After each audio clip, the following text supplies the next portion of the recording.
जय श्री राम। बहुत बहुत स्वागत करता हूं आप सभी का एक बार फिर से आपके ही अपने YouTube चैनल पर। मैं पंडित आशीष शर्मा। बात करेंगे वर्ष 2025 आपका लक और आपका करियर। कि लक बेमिसाल और करियर शानदार, ये दोनों चीज़ें किसके हाथ में होती हैं। अगर आपके लक की बात करते हैं तो बिना बृहस्पति के कोई भी व्यक्ति लकी नहीं बन सकता। जब तक बृहस्पति की कृपा नहीं होगी, गुरु का आशीर्वाद नहीं मिलेगा, कोई भी कार्य, कोई भी कार्य क्षेत्र, कोई भी भाव और कोई भी ग्रह फल नहीं दे पाएगा। इसलिए बृहस्पति को कुंडली के अंदर सबसे शुभ ग्रह कहा गया।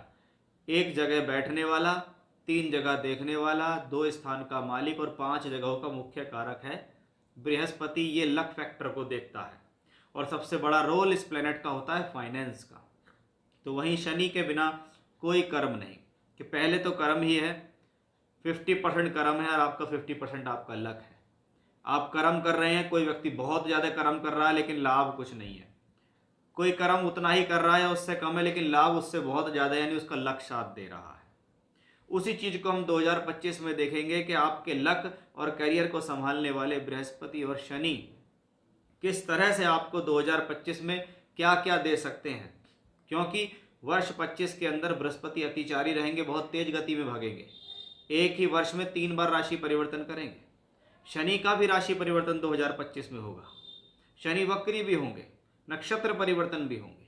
तो वो सब विस्तार से जानकारी आज आपको इस वीडियो के माध्यम से मिलने वाली है। इसलिए बहुत ध्यान से इस वीडियो पे बने रहें कि मिथुन राशि के जातकों आपके लिए क्या होने वाला है 2025 में। वीडियो की शुरुआत करने से पहले स्क्रीन पर मैंने अपना व्हाट्सएप नंबर दिया है।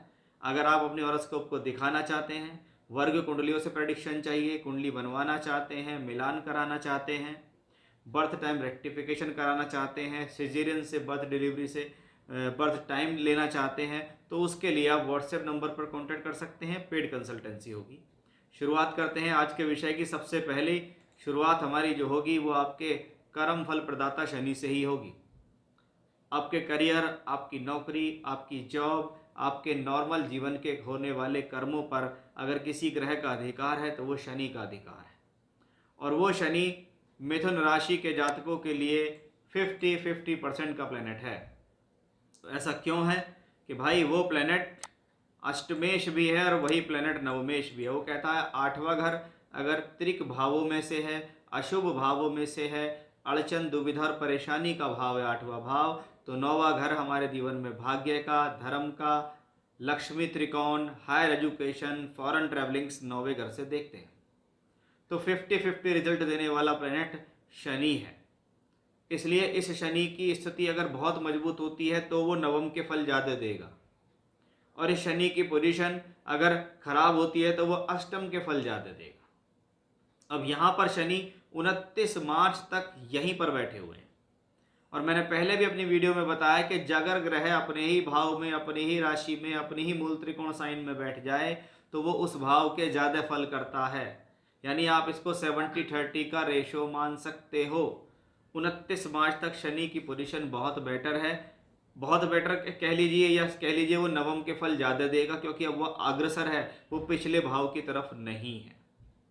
अब चेंजेस आता है वर्ष 2025 के अंदर। पहला परिवर्तन जो हमें शनि के रूप में मिलेगा कि शनि पहुंचेंगे मीन राशि के अंदर। अब इसको दोनों तरीके से समझते हैं। पहले दशम भाव जीवन में कर्म कार्य क्षेत्र का भाव है, नौकरी व्यापार हमारे कर्मों का भाव है। शास्त्र कहता है 10वें घर में अशुभ ग्रह नहीं होना चाहिए। जैसे मंगल है, सूर्य है, राहु है, केतु है, शनि है। ये आपकी डिफिकल्टीज को बढ़ाते हैं। ये आपके कार्य क्षेत्र के अंदर इजी गोइंग स्थितियों को नहीं लाते, आपके कार्य में स्ट्रगल पैदा करते हैं। और दशम भाव में शनि है, शनि डिले भी हैं, शनि विलंब भी हैं, शनि संघर्ष भी हैं, शनि मेहनत भी हैं और शनि श्रम भी हैं। यानी अगर शनि दशम में नॉर्मल तौर पे बैठे हों या पहुंच जाएं तो समझ लीजिए ये प्लेनेट अब आपको रगड़ना चाहता है। ये प्लेनेट अब आपसे पहले के मुकाबले ज़्यादा मेहनत कराना चाह रहा है और वो कराएगा भी। अब वो मेहनत किस हद तक जाएगी, क्योंकि वो शनि अष्टमेश है और दशम में है, यानी इसका पहला प्रभाव आपके कार्यक्षेत्र पर पड़ेगा। Ups and down in career. आज काम व्यापार अच्छा है, कल को खराब है, अच्छा है, खराब है, अच्छा है खराब है, क्योंकि ये अप्स एंड डाउन है, क्योंकि अष्टम का स्वामी दशम में है। खराब ग्रह अच्छे घर में बैठ गया तो क्या हुआ, खराब की तो अच्छी स्थिति हो गई, लेकिन अच्छा भाव में प्रॉब्लम हो गई, क्योंकि वहां पे एक खराब व्यक्ति विशेष पहुंच गया। इसलिए वो उस भाव में बैठ के उस भाव को तंग करेगा, आपके कार्यों में अड़चन डालेगा। अगर आपने ढील बरती तो लॉस हो गए, और आप बने रहे धैर्य से तो आपके लिए वो ठीक रहेगा। अब क्योंकि वो नवमेश भी है, उसको दूसरी जिम्मेदारी नौवे घर की भी मिली हुई है, इसलिए वो कहता है भाई नौवो घर का मालिक दशम में है तो ये राजयोग होता है कि नवमेश दशम में जाए या दशमेश नवम में आए तो ये राजयोग है। यानी यहाँ पर शनि नवम के फल भी लेंगे, और नवम के फल लेके दशम में जाएंगे। वो कहेंगे भले ही स्ट्रगल है, लेकिन मेरे पास नवमेश का भी अधिकार है, इसलिए मैं आपके प्रोफेशनल लाइफ में राइज भी कराऊंगा। यानी यहाँ पर अभी भी शनि की जो स्थितियां हैं, अगर देखें, एक अच्छे भाव का मालिक है, एक खराब भाव का मालिक है, एक अच्छे भाव में बैठा है। यानी अभी भी ये स्थितियां 70% तक आपके हित में ही दिखाई देती हैं। शनि क्योंकि 12th हाउस में बैठे को यहाँ से दृष्टि भी दे रहे हैं। अब 12वें घर पे दृष्टि है और वो नवमेश और अष्टमेश भी है, तो इसको हम फॉरेन ट्रेवलिंग का योग भी कहते हैं। विदेश से जुड़कर काम करना, दूर स्थान से जुड़कर काम करना, काम करने की जगह बदलना, नौकरी बदल लेना, नौकरी करने के लिए विदेश जाना, काम का एक्सपोर्ट इंपोर्ट से जुड़ना भी शनि के इस ट्रांजिट की वजह से दिखाई देता है। शनि की दृष्टि चौथे भाव पर है, यानी इस दौरान भूमि जमीन जायदाद प्रॉपर्टी देने में सक्षम है, इस पर इन्वेस्टमेंट करने के लिए ये सही समय है। तो वहीं शनि की स्थितियां चौथे सप्तम भाव पर भी पड़ रही है, तो ये विवाह का प्रस्ताव देने में सक्षम है। इस दौरान विवाह या वैवाहिक स्थितियों के लिए ये ठीक माना गया कि वे विवाह करा देगा।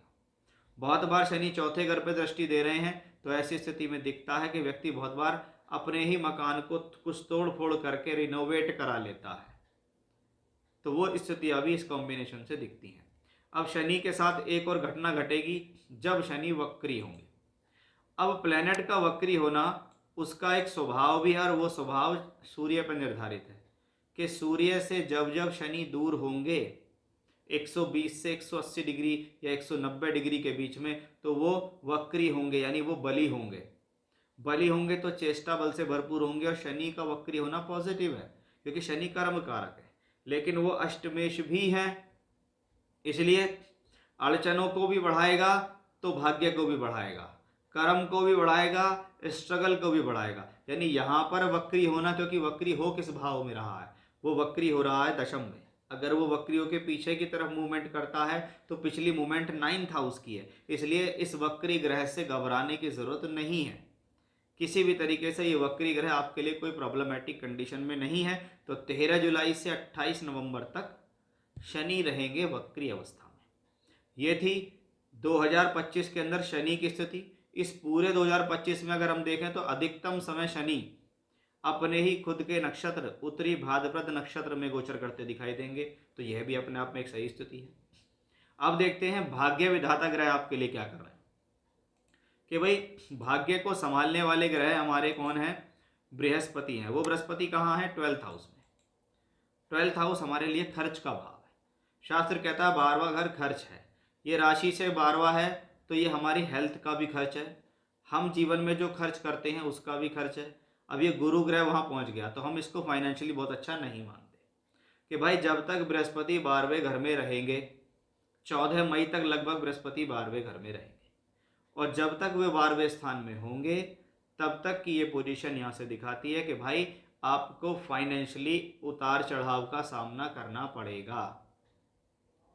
आपको अपने जीवन में धन से संबंधित चिंताएं होंगी।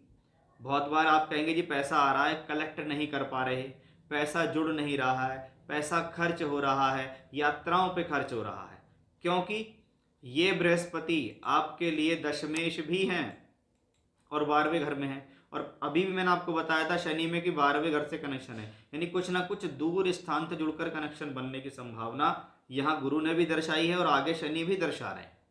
यानी अगर आपका इस तरफ जरा सा भी प्रयास है कि मुझे आगे बढ़ना है, मुझे यहाँ से चेंज करके दूसरी जगह जाना है, मुझे व्यापार को आगे बढ़ा के चेंज करना है, तो उसके लिए ये एक सही समय है। और वो सही समय की शुरुआत कब होगी, जब 14 मई निकलेगा। क्योंकि 14 मई के आसपास जब बृहस्पति का राशि परिवर्तन होगा, क्योंकि जब तक बृहस्पति 12वें घर में है तब तक आप फाइनेंशियली रूप से खुलकर नहीं खेल पाएंगे, या फाइनेंशियली रूप से आपको अच्छा नहीं महसूस होगा, या धन के रूप में आप किसी न किसी प्रकार की खिंचावट या समस्या उत्पन्न होगी, क्योंकि वो दशमेश भी इसलिए प्रोफेशनल लाइफ को ईजी नहीं करेगा। अब बृहस्पति का परिवर्तन यहाँ हो गया है 14 मई को, ये बृहस्पति राशि से के ऊपर ही गोचर करना शुरू कर देते हैं। अब आप ये देखिए कि आपके 10th हाउस में कौन है, शनि बैठे हुए हैं जो 12वें घर को देखते हैं। उस 10th हाउस का मालिक कौन है, गुरु है, जो कि आपकी राशि में आ गया है दिग्बली होकर। 14 मई से 18 अक्टूबर तक जुपिटर यही है। तो आपके लिए क्या है कि भाई धन का कारक ग्रह बली हुआ, दशम भाव कार्य क्षेत्र का मालिक बली हुआ, सप्तम भाव पद प्राप्ति के लिए बली हुआ। तो यानी बृहस्पति बहुत सारी चीजों को बदल देगा आपके जीवन में जैसे ही वो चेंज करेगा। बृहस्पति दशमेश होकर यहाँ आएंगे तो प्रोफेशनली अच्छे, सप्तम भाव को देखेंगे तो कर्म कार्य क्षेत्र, नौकरी, व्यापार, पद प्राप्ति एवं विवाह वैवाहिक संबंध के लिए शुभ। पंचम भाव को देखेंगे तो जो ग्रह विवाह करा रहा है वही ग्रह संतान का सुख भी देगा, शिक्षा विद्या बुद्धि के लिए शुभ। और 9th हाउस पे पड़ रही दृष्टि इस बात को बताती है कि ये भाग्य के लिए, धर्म के लिए, लक्ष्मी त्रिकोण के लिए शुभ है।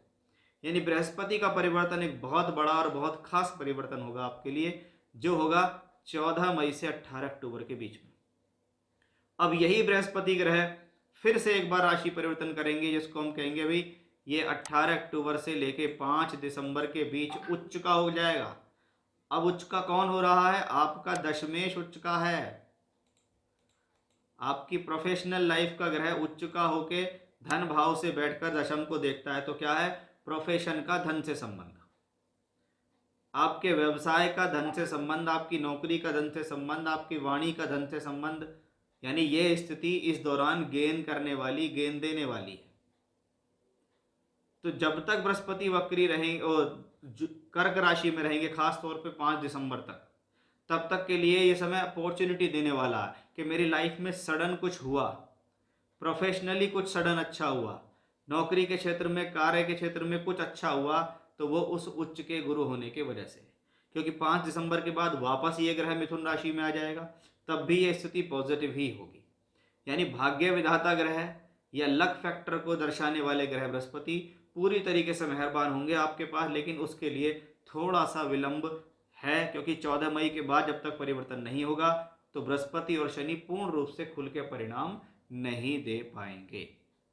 तो ये था हमारा आज का विषय कि भाई मिथुन राशि के जातकों के जीवन में लक और करियर दोनों को संभालने वाले ग्रह शनि और गुरु क्या देंगे, कितना देंगे और कब से देंगे। जय श्री राम।